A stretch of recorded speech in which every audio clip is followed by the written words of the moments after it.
वैदिक काल अपने यूनिक रिलीजियस प्रैक्टिसेस और सोशल स्ट्रक्चर के लिए जाना जाता था। इसी पीरियड से धीरे धीरे एंशिएंट इंडिया में एक नए युग की शुरुआत हुई, महाजनपदों का उदय। ये 16 शक्तिशाली किंगडम्स और रिपब्लिक्स थे जो 6ठी शताब्दी ईसा पूर्व में इंडो गैंजेटिक प्लेन्स में फैले हुए थे। यह पीरियड पिछले वैदिक एज से एक महत्वपूर्ण बदलाव का प्रतीक था, जिसमें सिटीज का उदय, कॉम्प्लेक्स पॉलिटिकल स्ट्रक्चर्स और वाइब्रेंट इंटेलेक्चुअल और स्पिरिचुअल लैंडस्केप दिखाई देता है। कई फैक्टर्स ने महाजनपदों के उदय में योगदान दिया। आयरन टेक्नोलॉजी के डेवलपमेंट ने एग्रीकल्चर में रेवोल्यूशन ला दी, जिससे फूड प्रोडक्शन बढ़ गया। इस सरप्लस ने पॉपुलेशन ग्रोथ और स्पेशलाइज्ड लेबर के इमर्जेंस को बढ़ावा दिया। ट्रेड, इंटरनल और एक्सटर्नल, दोनों तरह से फ्लरिश हुआ, जिसने इंडियन सबकॉन्टिनेंट के डिफरेंट पार्ट्स और उसके बाहर के रीजन्स को जोड़ा। ट्रेड के ग्रोथ ने अर्बनाइजेशन की प्रक्रिया को और तेज कर दिया। सिटीज कॉमर्स, एडमिनिस्ट्रेशन और कल्चर के इंपॉर्टेंट सेंटर्स के रूप में विकसित हुए। 16 महाजनपद प्रत्येक अपनी डिस्टिंक्ट आइडेंटिटी और कैरेक्टरिस्टिक्स के साथ एंशिएंट इंडिया के पॉलिटिकल लैंडस्केप का प्रतिनिधित्व करते थे। इनमें मगाधा, कोसाला और वात्सा जैसे किंगडम्स शामिल थे, जो अपने पावरफुल रूलर्स और टेरिटोरियल एम्बिशंस के लिए जाने जाते थे। वहीं रिपब्लिक्स जैसे कि वाजी कन्फेडरेसी और माला महाजानापाडा कलेक्टिव डिसीजन मेकिंग और पॉलिटिकल अफेयर्स में सिटीजन्स की पार्टिसिपेशन पर आधारित गवर्नेंस के एक ऑल्टरनेटिव फॉर्म को दर्शाते थे। महाजनपदों में गवर्नेंस के दो प्राइमरी फॉर्म्स, मोनार्की और रिपब्लिक्स, का डेवलपमेंट हुआ। मोनार्कीज जैसे कि मगाधा किंग्स द्वारा रूल्ड किए जाते थे, जिनके पास एब्सोल्यूट पावर होता था। वे लार्ज आर्मीज रखते थे, टैक्सेस लगाते थे और कॉन्क्वेस्ट्स के थ्रू अपने टेरिटोरीज का विस्तार करना चाहते थे। Republics, on the other hand, एक ऐसे सिस्टम ऑफ गवर्नेंस की विशेषता रखते थे जहां इलेक्टेड रिप्रेजेंटेटिव्स के बीच पावर शेयर की जाती थी। उदाहरण के लिए वाजेजी कन्फेडरेसी में एक काउंसिल ऑफ एल्डर्स थी जो इंपॉर्टेंट डिसीजंस लेती थी।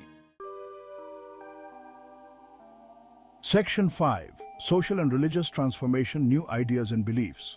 महाजनपदों का उदय सिग्निफिकेंट सोशल और रिलीजियस ट्रांसफॉर्मेशन के पीरियड के साथ हुआ।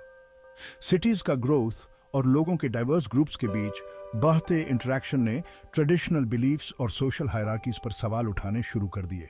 वैदिक रिचुअल्स और सैक्रिफाइसेस, जो कभी रिलीजियस लाइफ का सेंट्रल पार्ट थे, उन्हें न्यू फिलोसॉफिकल आइडियाज और एस्थेटिक प्रैक्टिसेस ने चैलेंज किया।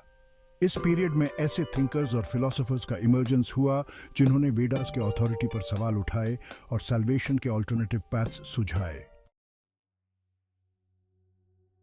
Section 6, the rise of Buddhism and Jainism challenging the old order. Intellectual ferment और spiritual seeking के इसी कॉन्टेक्स्ट में इंडिया के दो सबसे इन्फ्लुएंशियल रिलीजन्स, बुद्धिज्म और जैनिज्म, का उदय हुआ। गौतमा बुद्धा, बुद्धिज्म के फाउंडर, ने 4 नोबल ट्रूथ्स और 8 फोल्ड पाथ के थ्रू एनलाइटनमेंट के मार्ग का प्रचार किया, जिसमें नॉन वायलेंस, कंपैशन और सभी चीजों की इम्परमानेंस पर जोर दिया गया। महावीरा, जैनिज्म के अंतिम तीर्थंकरा, ने कंप्लीट नॉन वायलेंस, ट्रूथफुलनेस और मटेरियल पोजेशन से डिटैचमेंट की लाइफ जीने की वकालत की। Section 7, the legacy of the Mahajanapadas shaping India's destiny. Mahajanapada period ने इंडिया के सोशल, पॉलिटिकल और कल्चरल ट्रेजेक्टरी को आकार देने में महत्वपूर्ण भूमिका निभाई। पावरफुल किंगडम्स के इमर्जेंस ने बाद की सदियों में एम्पायर्स के उदय की नींव रखी। इस पीरियड के इंटेलेक्चुअल और स्पिरिचुअल फर्मेंट ने न्यू रिलीजियस और फिलोसॉफिकल ट्रेडिशंस को जन्म दिया, जो आज भी इंडियन थॉट और प्रैक्टिस को इन्फ्लुएंस करते हैं। महाजनपद अपने पॉलिटिकल इनोवेशंस, सोशल ट्रांसफॉर्मेशंस और इंटेलेक्चुअल वाइब्रेंसी के साथ इंडियन सिविलाइजेशन के रिच और डाइवर्स टैपेस्ट्री की नींव रखते हैं। Section 8, conclusion, echoes of the past. Mahajanapada period हालांकि एंशिएंट पास्ट का हिस्सा है, लेकिन आज भी कंटेम्पररी इंडिया में गूंजता है। पाटलिपुत्रा, मॉडर्न डे पटना और वैशाली जैसे सिटीज के ruins in early urban centres के ग्रैंडर और सोफिस्टिकेशन के प्रमाण हैं। बुद्धिज्म और जैनिज्म की फिलॉसफीज आज भी दुनिया भर में लाखों फॉलोअर्स को इंस्पायर करती है। महाजनपद अपने पॉलिटिकल इनोवेशंस, सोशल ट्रांसफॉर्मेशंस और इंटेलेक्चुअल वाइब्रेंसी के साथ इंडियन सिविलाइजेशन के रिच और डिवर्स टैपेस्ट्री की नींव रखते हैं।